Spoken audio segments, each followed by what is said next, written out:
Muy bien, pues vamos a la cuarta sesión, y quizá la más complicada por ser después de comer y con el estómago lleno, igual entra la modorra más fácilmente.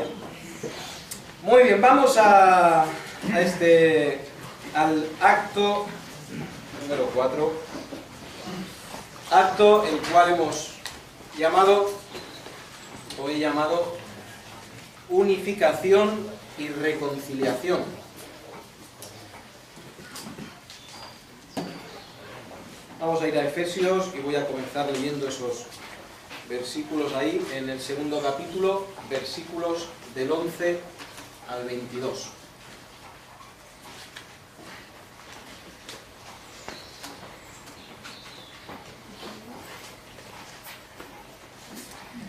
Efesios 2, del 11 al 22.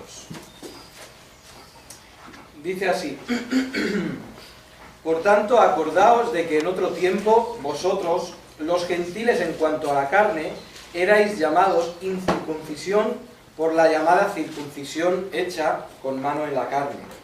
En aquel tiempo estabais sin Cristo, alejados de la ciudadanía de Israel y ajenos a los pactos de la promesa, sin esperanza y sin Dios en el mundo. ¿Os fijáis? Sin esperanza.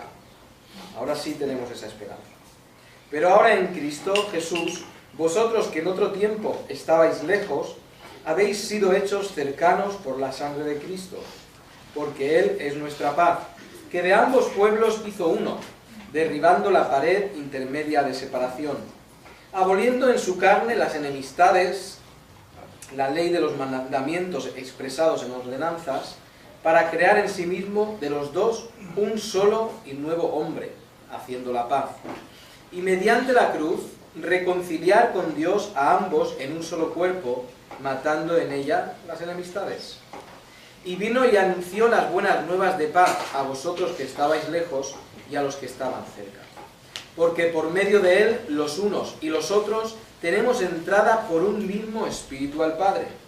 Así que ya no sois extranjeros ni advenedizos, sino conciudadanos de los santos y miembros de la familia de Dios, edificados sobre el fundamento de los apóstoles y profetas, siendo la principal piedra del ángulo Jesucristo mismo, en quien todo el edificio, bien coordinado, va creciendo para ser un templo santo en el Señor, en quien vosotros también sois juntamente edificados para morada de Dios en el Espíritu. Vamos a empezar una parte en la cual Pablo va, después de haber estado tratando temas espirituales muy generales, muy amplios, ahora va a concentrarse en aclararnos una cosa. Y es que todo lo que el capítulo 1 y el principio del capítulo 2 ha conseguido hacer, cómo se aplica a nosotros directamente. Yo creo que entendéis cuando hablo de conceptos generales en el primer tramo. Son conceptos de lo que Dios nos ha hecho espiritualmente, y aplicaciones a la vida diaria hay algunos, pero va a empezar en este párrafo a hablar de cómo nos afecta todo lo del capítulo 1.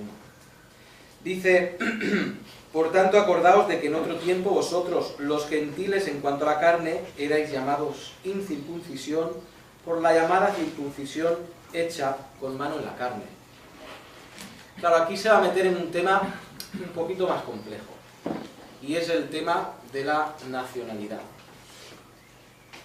Esto es acto 3, pues eso,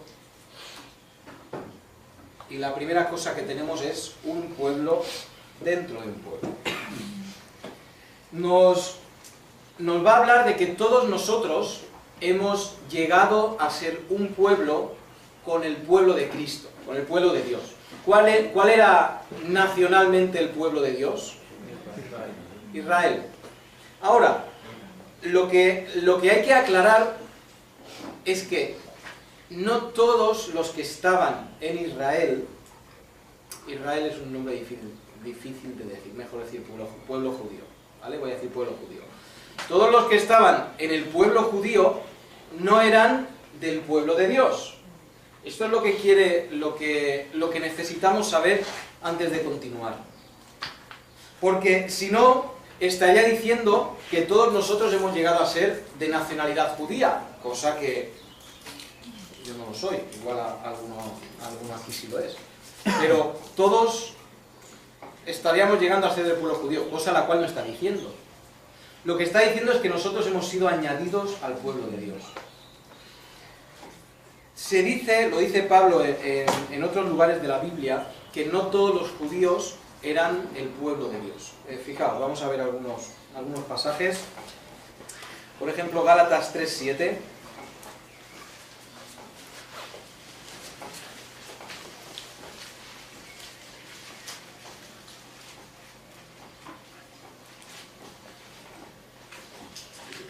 Aquí está usando la imagen de los hijos de Abraham. Los judíos dirían todos, yo soy hijo de Abraham, yo soy descendiente de Abraham, por lo tanto soy judío.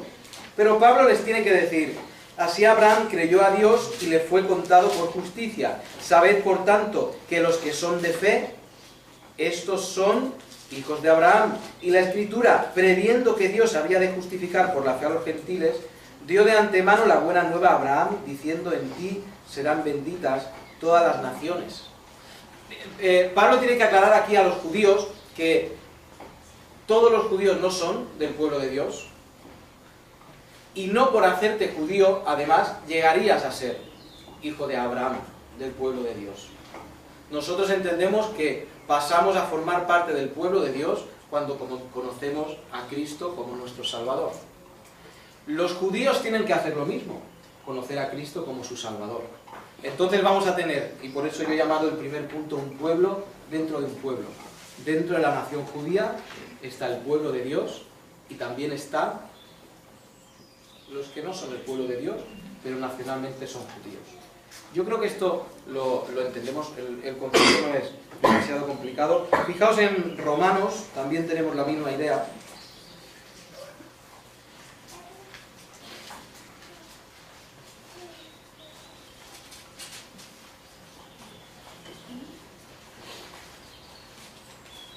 Romanos capítulo 9, versículos 6 y 7.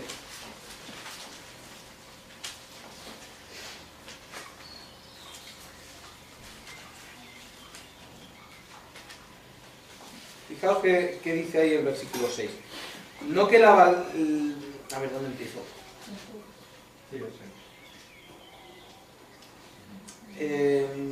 Voy a coger el contexto porque le da sentido. Desde el versículo 1. Dice, verdad digo en Cristo no miento, y mi conciencia me da testimonio en el Espíritu Santo, que tengo gran tristeza y continuo dolor en mi corazón, porque deseara yo mismo ser anatema, separado de Cristo por amor a mis hermanos, los que son mis parientes según la carne, que son israelitas, de los cuales son la adopción, la gloria, el pacto, la promulgación de la ley, el culto y las promesas, de quienes son los patriarcas y de los cuales según la carne vino Cristo, el cual es Dios sobre todas las cosas, bendito por los siglos. Amén. No que la palabra de Dios haya fallado, porque no todos los que descienden de Israel son israelitas. Ni por ser descendientes de Abraham son todos hijos. ¿Lo entendemos, verdad? Yo creo que esto está muy claro. Ahora, esto se va a aplicar muy fácilmente, de una manera muy sencilla, a nosotros también. No todo el que se reúne en una iglesia es salvo. ¿Estáis de acuerdo conmigo? La salvación no viene por una iglesia. La salvación no viene por una denominación. La salvación, lo he mencionado antes, no viene porque alguien haya dicho que tú eres salvo. La salvación es que el Espíritu Santo ponga vida en ti. ¿Estáis de acuerdo con eso? ¿Quién es la fuente de vida?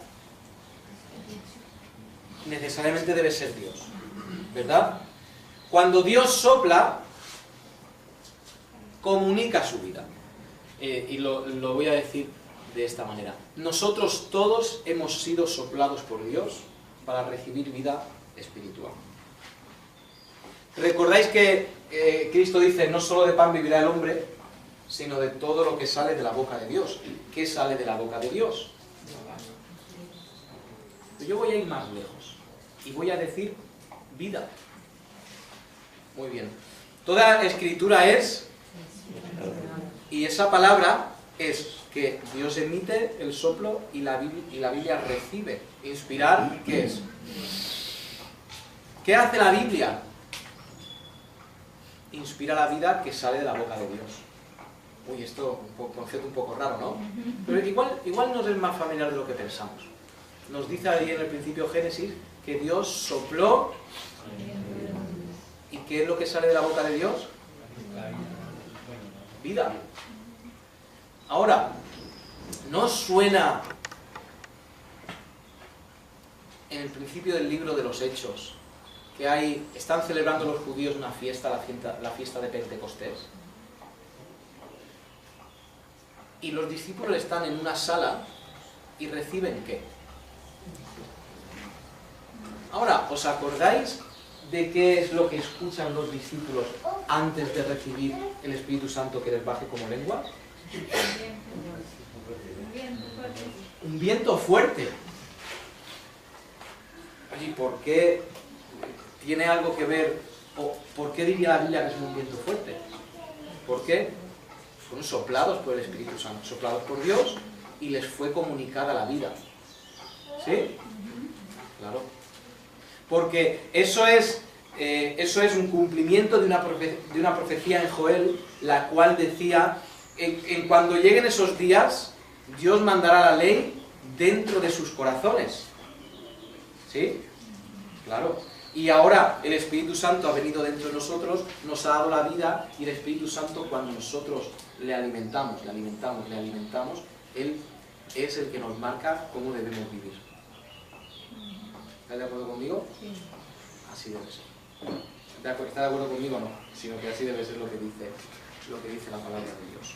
Porque lo que sale de la boca de Dios siempre es vida. Nosotros, y por eso estaba diciendo lo de la vida, la salvación es recibir vida espiritual. ¿De acuerdo? La salvación se efectúa cuando el Espíritu Santo de Dios viene sobre ti y comienzas a tener la vida espiritual. Cuando el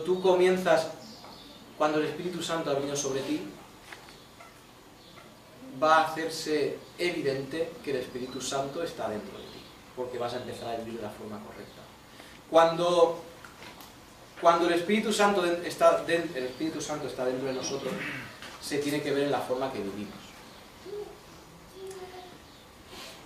¿Os acordáis de la parábola del sembrador? ¿Sí? En la palabra, esta tarde tengo voy a beber agua. A ver si puedo hablar. En la parábola del sembrador hay 3 tierras, o hay 3 semillas, de los 4 tipos, 3 dan fruto, ¿cierto? ¿Vale? Pero de los 3 que dan fruto, ¿cuál decimos que cuento con que conocí la parábola? ¿De acuerdo? Lo doy por sentado. Lo siento si alguno no la conoce bien. Pero el sembrador salió a sembrar, tira sus semillas, las semillas caen en 4 diferentes sitios. En 3 de esos sitios hay fruto, ¿cierto? Ahora, los que conocemos la parábola, ¿en cuál de los 3 sitios decimos que hay salvación? En la buena tierra. Ahora, en los 3 hay fruto, ¿cierto? Pero la diferencia es que en el último fruto, el fruto permanece, ¿cierto? ¿Qué significa esto? Significa que alguien es creyente cuando entra el Espíritu Santo sobre él y permanece en los caminos de Dios. No vale vivir bien un tiempo. No vale vivir bien un par de años. No vale vivir 10 años ni 15. Cuando de verdad ha venido el Espíritu Santo sobre alguien, su vida cambia y permanece siempre en Dios. Esto es necesario. Esto es totalmente necesario. Ahora, si me acompañáis a Pedro, a la carta de Pedro.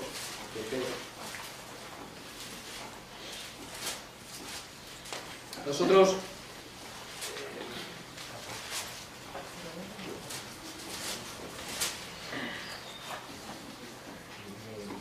fijaos cómo va a decir aquí en la primera carta de Pedro, esta carta general, esta epístola universal. Bendito el Dios y Padre de nuestro Señor Jesucristo, que según su grande misericordia nos hizo renacer para una... Uy, otra vez la palabra esperanza, interesante. Por la resurrección de Jesucristo de los muertos, para una herencia incorruptible, incontaminada e inmarcesible, reservada en los cielos para vosotros, que sois guardados por el poder de Dios mediante la fe, para alcanzar la salvación que está preparada para ser manifestada en el tiempo postrero. El que es hijo de Dios, el que realmente el Espíritu Santo ha venido sobre él y ha llegado a tener vida, Dios le guarda a través de la fe. Es lo que está diciendo aquí. Sois guardados por el poder de Dios mediante la fe. Y cuando vienen dudas a la vida, y cuando vienen golpes a nuestra vida, y la gente nos dice, oye, igual deberías empezar a dudar de tu Dios, porque menudo lo que te ha hecho. ¿Qué hace la fe? La fe, Dios la refuerza para que digamos, no, de ninguna manera. Aunque se juntaran el cielo y la tierra, yo jamás dejaré a Dios. Vemos a gente en nuestras iglesias venir, irse, y aquí hay que ser muy cauto porque nosotros no hemos sido llamados a ser jueces, ¿de acuerdo? Nosotros hemos sido llamados a amar. Dios no nos ha dicho, Israel, tú tienes que ser juez en la iglesia y determinar quién es salvo y quién no es salvo. Eso hay que tener mucho cuidado. Hay gente que se va a la iglesia y todos conocemos casos, gente que se va, años después aparece, y ahí es difícil decir dónde está la salvación. Pero a nosotros no debería movernos nada. Cuando las dudas vienen, me agarro más a la fe. Cuando más dudas tengo, más me agarro a la fe. Cuando mis ojos más me dicen que la realidad es distinta a lo que dice la Biblia, más me agarro a la fe. Porque nosotros no andamos por vista, nosotros andamos por fe. El que es hijo de Dios debe permanecer. Ahora, la parábola del sembrador nos va a enseñar también otra cosa. Y es que dice al final que la tierra buena, la que trae salvación, la que es salvífica, produce a todos a 100%. Un momento, espera. ¿Me está diciendo que no todos producen igual? ¿No hemos dicho antes que Dios trabaja con nosotros como Él cree, como Él quiere? Pues aquí hay una lección para que aprendamos. No todos producen el mismo fruto. ¿Y sabéis qué? A veces nosotros nos llenamos de una ira santa. ¿Por qué mis hermanos no son tan santos como yo? ¿Por qué mis hermanos dudan cuando yo no dudo? ¿Por qué mis hermanos, por qué este hermano lleva tantos años y avanza tan poco? ¿Y eso sabéis qué es? Eso es inmadurez. Y eso es no entender que Dios obra cada uno de una manera. En uno va a orar 30, en otro va a orar 60, en otro va a orar 100, en otro va a orar lo que Él quiera. Nosotros no somos jueces. Y nuestra posición, nuestro papel, nunca es mirar y Él solo produce 45 y yo 50. Nuestra posición siempre es dar la mano para que esa persona avance y produzca más fruto quizás. Nunca chafar, nunca echar a un lado. Y eso deberíamos aprenderlo. Y quizá nuestras iglesias estarían más unidas, que desde luego que lo necesitamos. Espero que los que estamos aquí seamos vivos espiritualmente y que Dios se apiade de los que no le conocen todavía y puedan llegar a recibir esta vida espiritual eterna. Los judíos, ese es el punto 1, un pueblo dentro de un pueblo. Después, reconciliados al pueblo de Dios. Dice ahí el pasaje, volviendo a Efesios, dice ahí, esto es Efesios capítulo 2, dice que Él es nuestra paz, de ambos pueblos hizo uno, derribando la pared de separación, aboliendo en su carne las enemistades, y la ley de los mandamientos expresados para crear en sí mismo de los dos un solo y nuevo hombre, haciendo la paz.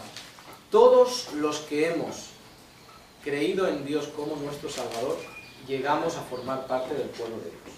Absolutamente todos. No importa tu nacionalidad, no importa tu lengua, no importa el color de tu pasaporte, no importa el color de tu piel, no importa tu clase social, no importa si oras con las manos levantadas o con las manos en los bolsillos. Ese mismo pueblo, ese único pueblo al que hemos sido añadidos, el pueblo de Dios, es un pueblo sin distinciones sociales. Nosotros, el mundo no es así. El mundo quiere hacer distinciones y el mundo quiere poner barreras.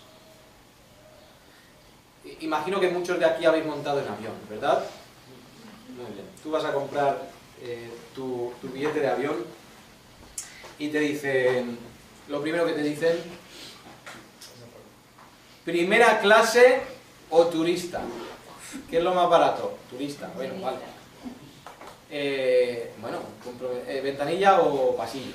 Bueno, lo que toque, lo que sea más barato. Y cuando entras al avión, ¿por dónde tienes que pasar? Por primera clase, ¿verdad?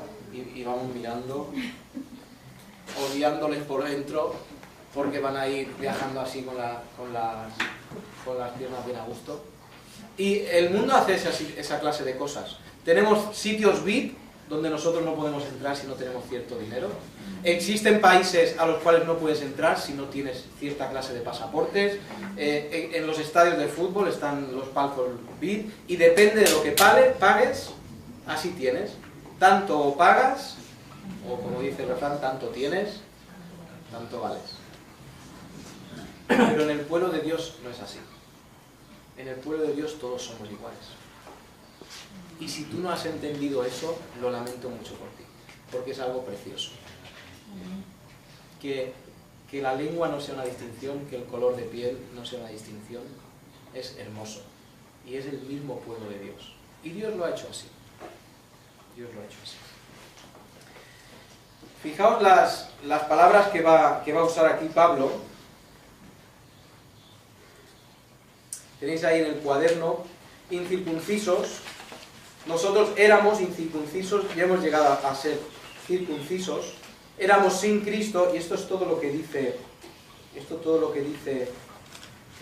esos pasajes del 14 al 17.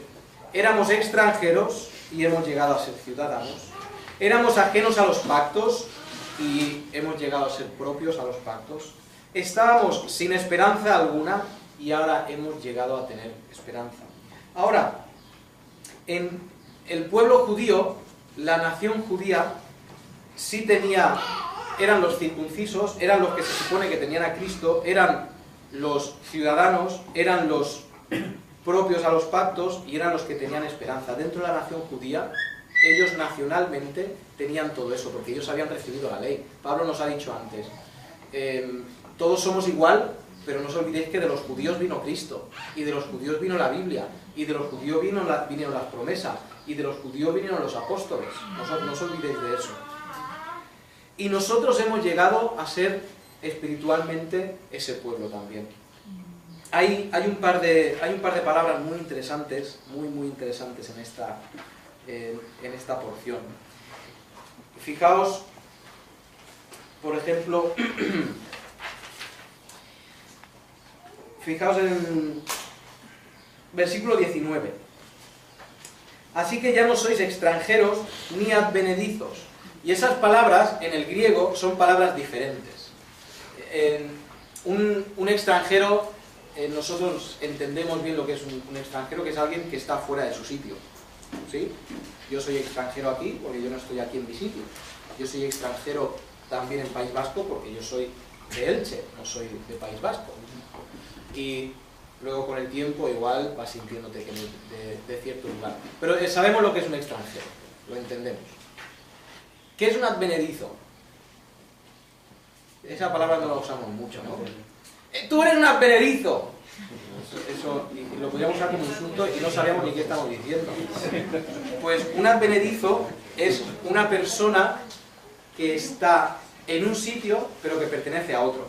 Y claro, en el castellano las palabras van a ser idénticas o muy parecidas, pero en el griego sí hay una distinción. En el griego extranjero es alguien que está fuera de su sitio, pero advenedizo, y esto es las cosas preciosas del griego. Un advenedizo es una persona que tiene su casa cerca. Literalmente en el griego, un advenedizo es una persona que tiene su casa cerca. Pero está en la tuya. Está en la tuya. ¿Lo entendéis? Una persona que tiene la casa cerca, pero que está en la tuya. Y tú miras el reloj. Está bien, ¿no? Desde las 7 de la mañana hasta aquí. Ha venido a desayunar y ya vamos a cenar casi.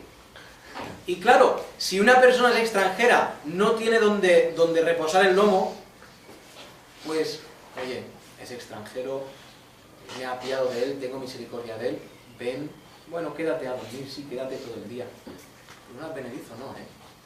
Pero si tiene su casa ahí enfrente.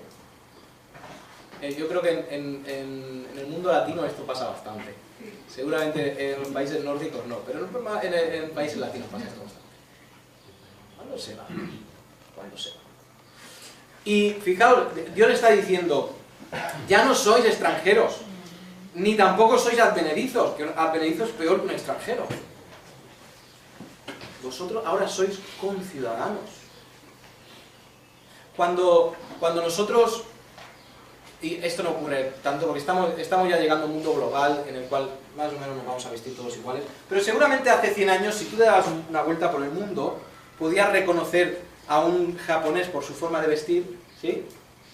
Podías, con su kimono y sus chanclas esas de madera, podías reconocer seguramente a un chino, estas chaquetas atadas así, muy, muy serios.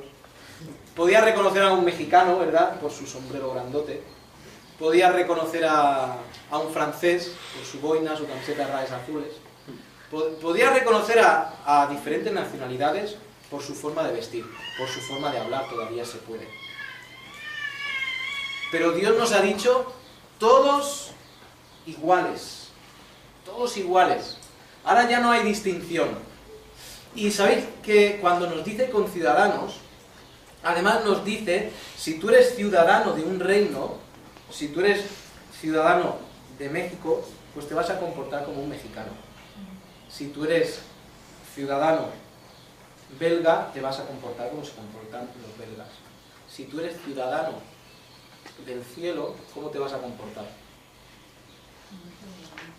Como se comporta un santo. Porque los habitantes del cielo son santos. Tenemos una ciudadanía santa. Y esa es la forma en la que tenemos nosotros que vivir. ¿Y sabéis qué ocurre? Que nuestra vida a veces es tan parecida a la vida del mundo. Y no digo solo vestir, porque al final vestimos igual que el mundo. Igual no, por favor. Pero no todos compramos ropa en Zara o en Primark es más barato, ¿no? Pues Primark, todos compramos ropa en Primark. Y todos nos ponemos la misma ropa. Pero yo no hablo necesariamente de la indumentaria, pero la forma de pensar es que ¿sabéis qué pasa? Que nosotros pensamos más como el mundo que el mundo piensa como nosotros. ¿En qué vale la pena invertir? El mundo va a decir, pues invierte en esto, invierte en ladrillo, invierte en lo que produzca. ¿Y nosotros hemos caído en la trampa de invertir solo en esta vida? A veces sí. Cuando nosotros estamos invirtiendo, ¿dónde? Claro, porque todo lo que hay aquí donde inviertas, al final va a ser destruido. Y cuando te das un paseo por Apocalipsis y ves que antes de que Cristo instaure el reino milenario, caen unas pelotas de hielo así sobre la tierra, hizo de, no sé los talentos que era, pero al cambio sería así, y Dios barre, destruye, pulveriza el mundo. Eso está en Apocalipsis, lo podéis mirar. Dios pulveriza el mundo, eso es el final de la gran tribulación. Lo que tú inviertas en este mundo está ahí, pulverizado, vale para nada, no tiene valor ninguno. En cambio, todo lo que inviertas en el cielo está ahí guardadito. Lo que pasa es que nosotros a veces no entendemos eso y nuestra mente, y nuestro corazón, y nuestro tesoro, y nuestra inversión está todo aquí. Invierte en lo eterno. ¿Sabéis que invertir en lo eterno requiere muchas veces sacrificio? Y nosotros decimos, uy, sacrificio, esa palabra no es muy moderna. Porque yo sacrificio quiero el justo. Yo quiero y voy a ir al ayuntamiento a reclamar que me pongan una parada del metro justo enfrente de mi casa. Yo no estoy dispuesto a andar una calle. Hombre, ¿en qué país vivimos? ¿Qué somos, tercermundistas? Yo quiero una parada de autobús en mi calle. Yo quiero... Y somos gente acomodada. Y la palabra sacrificio no entra en nosotros. ¿Cuándo es la última vez que tú te has sacrificado? ¿Has sacrificado dinero o has sacrificado tiempo por otra persona? Porque nosotros somos muy ágiles en seleccionar las obras para Dios, las que a nosotros no nos cuestan. Pero las obras que tienen inversión, las obras que son inversión en lo eterno, tienen necesariamente que costar sacrificio de algún tipo. Si no, no tienen valor ninguno. Tiempo, dinero, comodidad, lo que se te ocurra. Eso es invertir en el cielo. Y los que son ciudadanos del reino de Dios, invierten en su reino, porque saben que todo esto se va. Tarde o temprano, todo esto se va. Llegamos al punto 3. Las palabras lejano y cercano.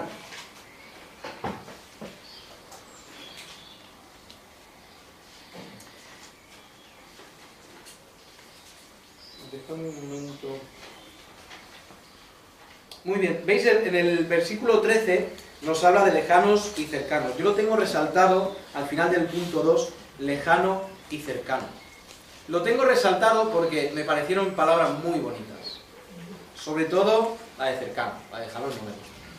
Lejano es una persona desconocida o que no tiene relación contigo. Pero cercano, ¿sabéis literalmente en el griego qué es? Sí, tenemos aquí un griego que igual nos gustaría... No están mis hijos, ¿no? No, estaba buscando... No están mis hijos, ¿no? No está Alfredo tampoco. Muy bien. ¿Dónde está Eric? Eric, ven aquí conmigo. Ven aquí conmigo. Te cojo porque he visto que no has jugado al fútbol y no has sudado. Escuchad una cosa. La palabra, literalmente la palabra cercano, en el griego, ¿sabéis qué es? Dame un abrazo, hombre. Cercano... Permíteme.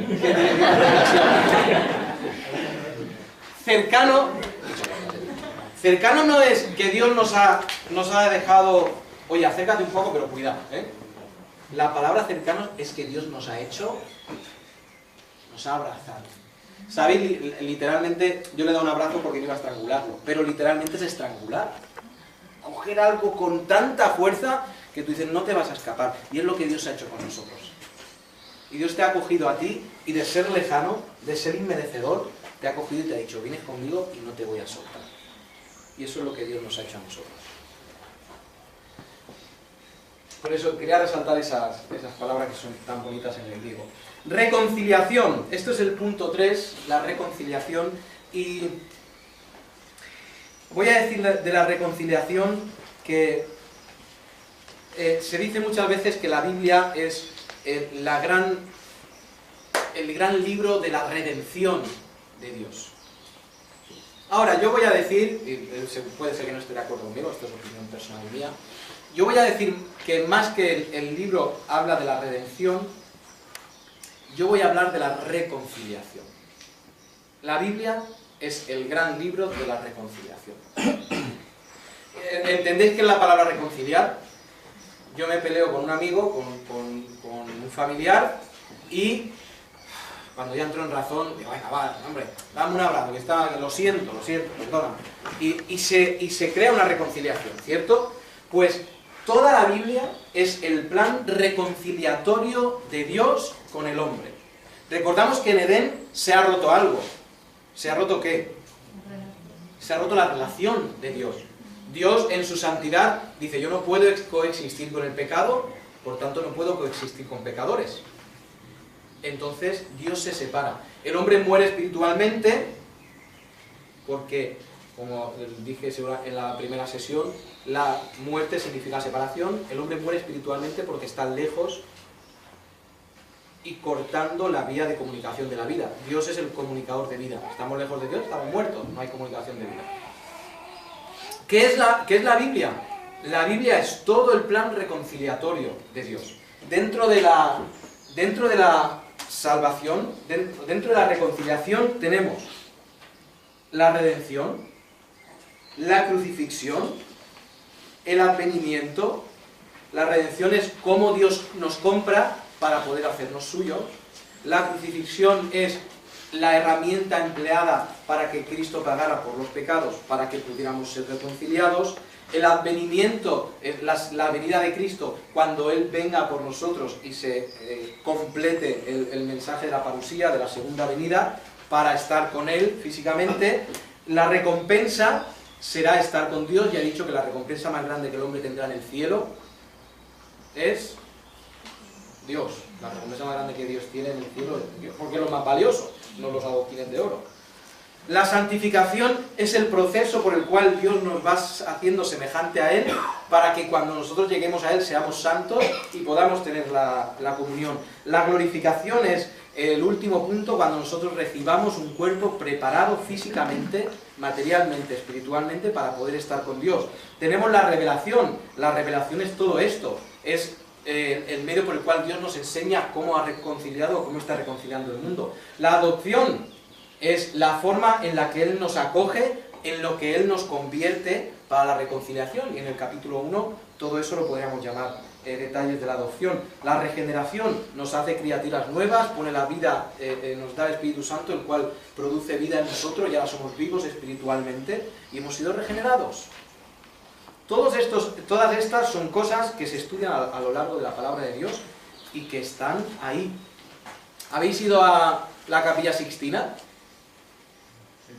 Pues os sonará...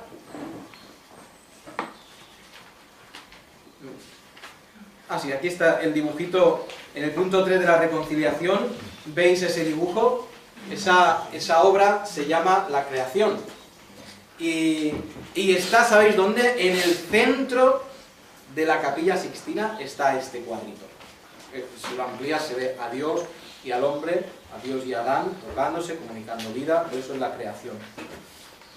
Si habéis ido a la Capilla Sixtina, veréis que este cuadro no es demasiado grande. Y todo alrededor está llenísimo de escenas bíblicas. Y sabéis, en la historia de la reconciliación, la imagen central es la cruz. Y alrededor de esa imagen central de la cruz tenemos los apóstoles, tenemos las obras de Dios, tenemos los milagros de Dios, tenemos los jueces del Antiguo Testamento, tenemos a Abraham, y todos son dibujos que rodean a la gran reconciliación, y todo ese cuadro enorme es la reconciliación de Dios, y en el centro está la cruz, que es la herramienta de Dios para la reconciliación. Fijaos, ese es el punto 4, porque dice el versículo 16 que el versículo 15 nos habla de haciendo la paz. Él ha hecho la paz entre estos dos pueblos para que seamos todos parte del pueblo de Dios, del pueblo real de Dios, y mediante la cruz, mediante nos indica, esto es muy sencillo, nos indica un medio, ¿no? Todos habéis venido mediante coches, ¿cierto? Sí, si alguno ha venido andando, pues habría venido mediante las piernas. Pero todos hemos llegado a la cruz, o sea, todos hemos llegado a formar nuestro pueblo mediante la cruz. La herramienta para la reconciliación es necesariamente la cruz. Ahora, nosotros debemos ser, y es algo que está quizá perdiéndose porque Satanás nos ha ganado esa victoria a los creyentes, nosotros debemos ser meditadores de la palabra. Meditadores. Hay un gran enemigo en contra de la meditación que se llama WhatsApp. Cuando estás intentando concentrarte para orar, ¡clink! Vídeos de gatos. Cuando estás...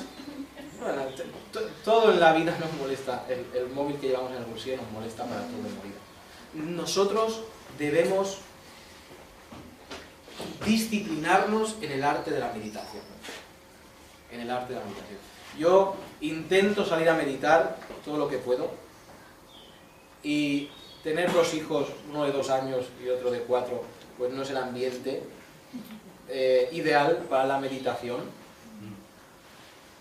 Así que yo intento salir y voy por el pueblo y voy andando y hablando conmigo mismo. No sé, alguno pensará que estoy loco, seguramente, pero debemos hacer un esfuerzo, debemos disciplinarnos en la meditación. Y voy a decir que en la meditación, quizá una de las cosas más bellas en lo cual podemos meditar es en la cruz de Cristo. Y fijaos, yo entiendo totalmente que la cruz es una herramienta de castigo, es una herramienta de dolor, es una herramienta de tortura, pero ahí se encuentra el punto central de la reconciliación con Dios. Cuando nosotros meditamos en la cruz, vamos a encontrar paradojas. ¿Sabéis lo que es una paradoja? Una paradoja es una imagen que en sí no tiene sentido, o que no tiene sentido, o que conlleva una contradicción. Fijaos, fijándonos en la cruz. Cristo lo pierde todo cuando es llevado a la cruz, lo pierde todo lo que tenía, lo poco que tenía, lo pierde, incluso hasta sus ropas, las pierde para poder darlo todo al hombre. Esto es una paradoja, ¿no? Dios lo pierde todo, Cristo lo pierde todo para poder dar todo al hombre. Porque nosotros recibimos todo lo que hemos visto en el capítulo 1 porque Cristo murió en la cruz por nosotros. Así de sencillo. Otra paradoja. El que vino a dar entre los que vinieron a quitar. ¿Sí? ¿Quiénes acompañaban a la derecha y a la izquierda a Cristo en su crucifixión? Ladrones, ¿no? El que venía a dar, rodeado de los que venían a quitar. Y Cristo vino a darnos todo. Fijaos otra paradoja. El que muere por algo eterno, entre los que mueren por algo terrenal. Entrega su vida para que nosotros todos podamos tener vida eterna. Ellos entregan su vida por poder vivir mejor en esta tierra. Los ladrones me estoy refiriendo. Entregan su vida por poder quizá vivir más cómodamente en esta vida. Quizá por necesidad también, los salvos. Fijaos, hay más paradojas. El juez juzgado en la cruz. Le juzgan las autoridades civiles, le juzgan las autoridades religiosas, le juzga Roma, le juzga Judea, son autoridades civiles las dos, y también le juzgan los religiosos de ese tiempo. Todos, los tres, lo declaran culpable. El juez, juzgado. Sabemos que Cristo vendrá a juzgar. El justo, y esta es muy sencilla, entre los injustos. Fijaos. El que está voluntariamente entre los que están involuntariamente. ¿Cristo quería estar en la cruz? Cristo sabía que debía estar en la cruz. Y dijo, es lo que tengo que hacer, lo haré. Él estaba voluntariamente. Y le rodeaban dos que no querían estar ahí. Y que estaban ahí involuntariamente. Más paradojas. Todos los hombres representados en 3 cruces. Qué bonito esto, ¿eh?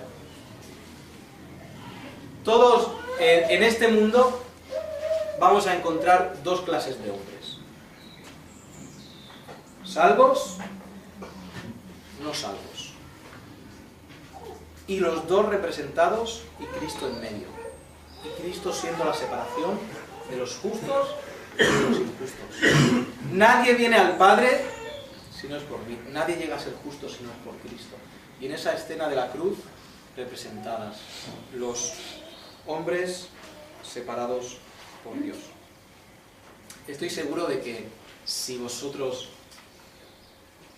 meditáis en la cruz, si observáis la cruz, si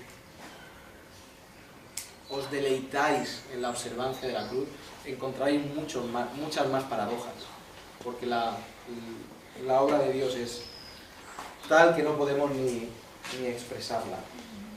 Nos dice esos versículos finales: ya no sois extranjeros, ya no sois advenedizos, sino conciudadanos de los santos y miembros de la familia de Dios,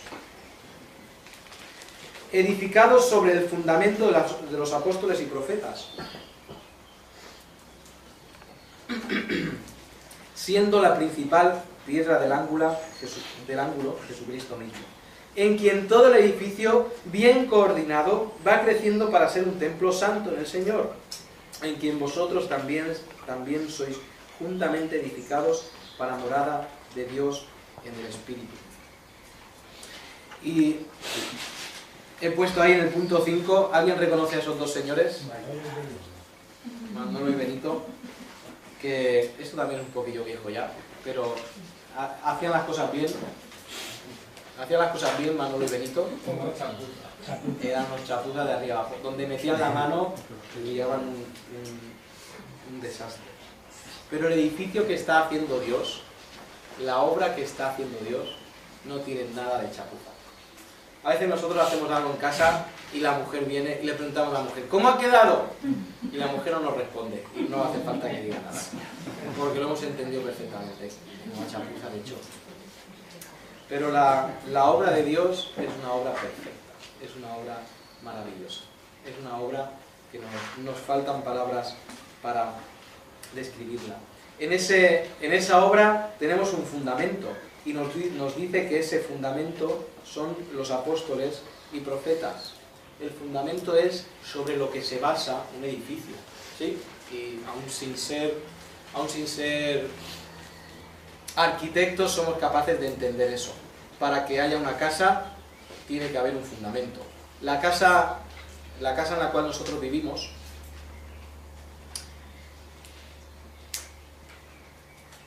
sí, es nuestra casa.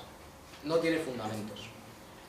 ¿Y sabéis qué pasa en las casas que no tienen fundamentos? Se mueven.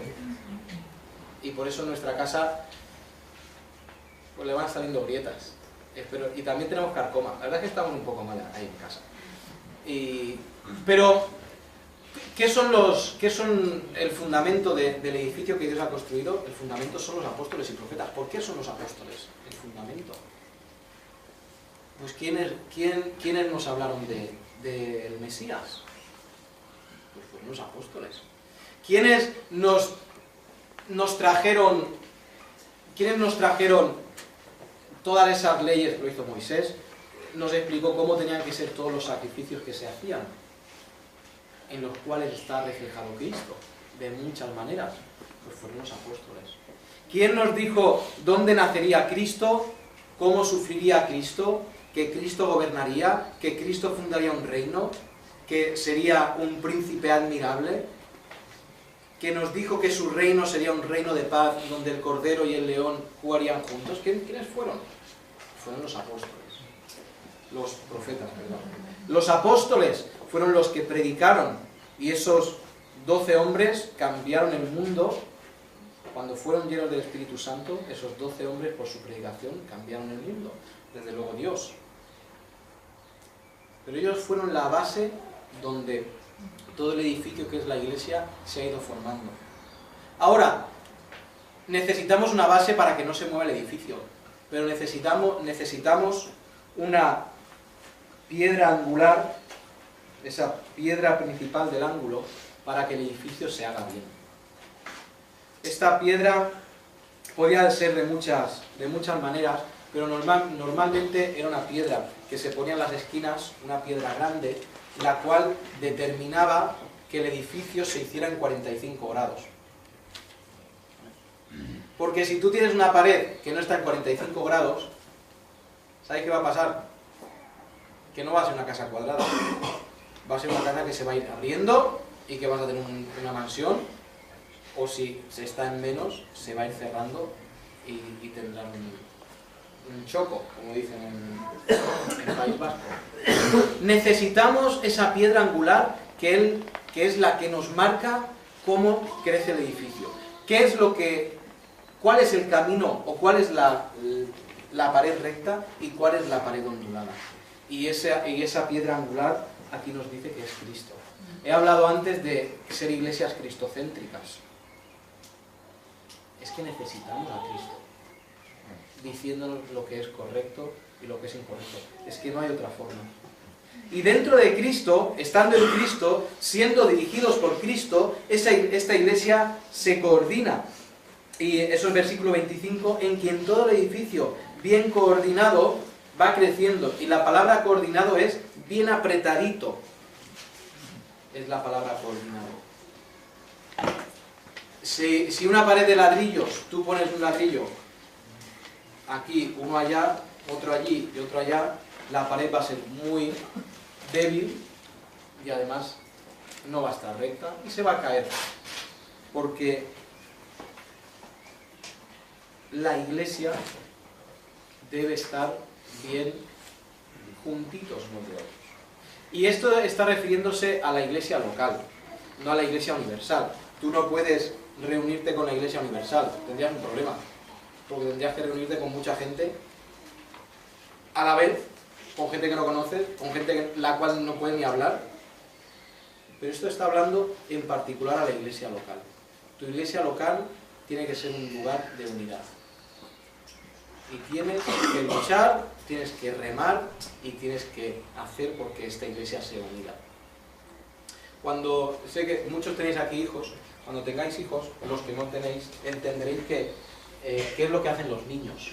Los niños hacen ruido y rompen. Lo digo con mucho cariño. Pero este es un buen resumen. Hacen ruido y rompen. ¿Sabéis qué hacen los niños espirituales en la iglesia? Exactamente lo mismo. Hacen ruido, hacen mucho ruido. Y se les escucha mucho. Y se les nota mucho. Hacen ruido y rompen. Y los niños espirituales rompen. Dios quiere hacer un edificio bien juntito uno de otro. Quiere que haya comunión, quiere que haya paz. Y Pablo nos va a decir que la iglesia debe ser fuerte, que debemos pelear para el vínculo, para la unión en el vínculo de la fe, en el vínculo del amor. Y por eso debemos pelear porque nuestras iglesias sean unidas. ¿Qué tienes que hacer tú para que tu iglesia sea unida? Pues estar dispuesto a perdonar, estar dispuesto a amar, estar dispuesto a sacrificarte, estar dispuesto a perder dinero, estar dispuesto a perder tiempo, estar dispuesto a preocuparte, estar dispuesto a molestarte, y así es como conseguimos que una iglesia esté bien junta. Y los pastores somos responsables de qué cosas se ponen en práctica para que la iglesia esté cada día más unida. El responsable debe ser el pastor. Coordina. La iglesia en Cristo se coordina y la iglesia en Cristo crece.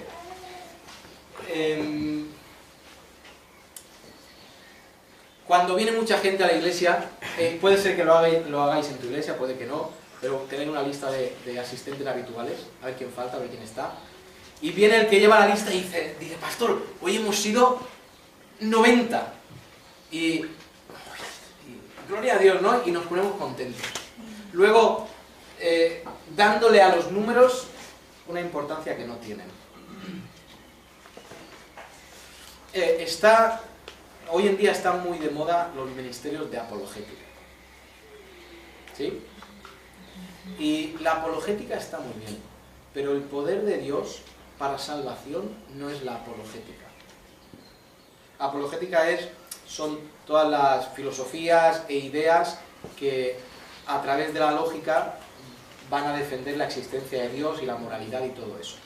Y eso está muy bien. Pero el poder de Dios para salvación no es la apologética. ¿Qué es? Es el Evangelio. Nosotros nos equivocamos mucho cuando nos sentamos con una persona a debatir profundidades filosóficas para intentar demostrar que Dios existe. Porque estamos usando el método que nosotros queremos para salvar a esa persona. Cuando te sientas con una persona así, dile, Dios te ha salvado, tú necesitas el perdón. Y le hablas el Evangelio, porque el Evangelio es poder de Dios. Nosotros cogemos, los pastores leemos libros para ver cómo hacer crecer la iglesia. Y es que la iglesia crece cuando Cristo quiere, como Cristo quiere. El éxito de una iglesia, queridos, el éxito de una iglesia no son los números. El éxito de una iglesia es que se abra cada domingo o cada sábado y se predique el Evangelio. Ese es el éxito de una iglesia. ¿Le predicas a 100? Gloria a Dios. ¿Le predicas a 2? Gloria a Dios. Tú estás haciendo lo que has sido mandado. Tú no tienes que hacer crecer la iglesia. Si he dicho antes que cuando estás cerca de Dios, Dios te va a dar formas para crear más unión en la iglesia. Pero tú no eres el encargado de hacer crecer la iglesia, porque no eres encargado de traer salvación a nadie. El crecimiento lo da Dios. Lo que nosotros debemos encargarnos es de que se predique el Evangelio y se predique a Cristo. Por eso dice aquí que este edificio va creciendo con el crecimiento que da Dios, ninguno de nosotros. A veces sacrificamos los números por la santidad de la iglesia. Y permitimos en nuestras iglesias pecado por miedo a que se vaya gente. Y esto es un error enorme. La iglesia es un cuerpo santo.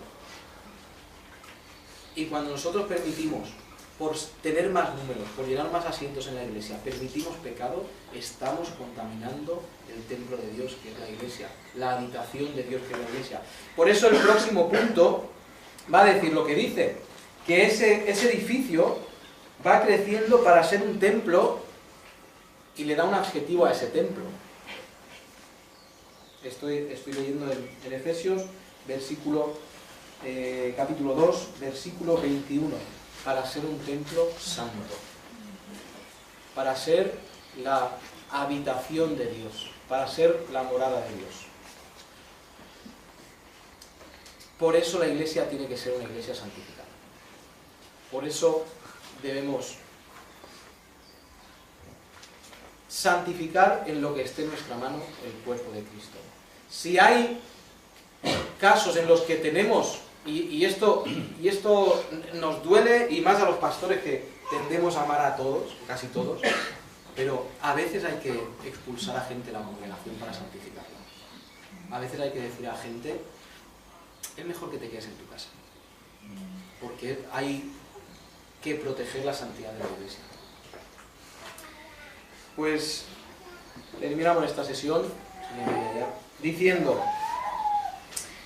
que voy a leer desde el 19 al 22. Así que ya no sois extranjeros ni advenedizos, sino conciudadanos de los santos y miembros de la familia de Dios, edificados sobre el fundamento de los apóstoles y profetas, siendo la principal piedra del ángulo Jesucristo mismo, en quien todo el edificio bien coordinado va creciendo para ser un templo santo en el Señor, en quien vosotros también sois juntamente edificados para morada de Dios en el Espíritu. El trabajo de Dios es hacer crecer su iglesia, coordinarla, santificarla, y a la misma vez se va santificando nuestras vidas. Eso es lo que Dios tenía en sus propósitos. Entonces, lo dejamos y solamente nos quedará la quinta y última sesión, que será el acto quinto, adición y comprensión.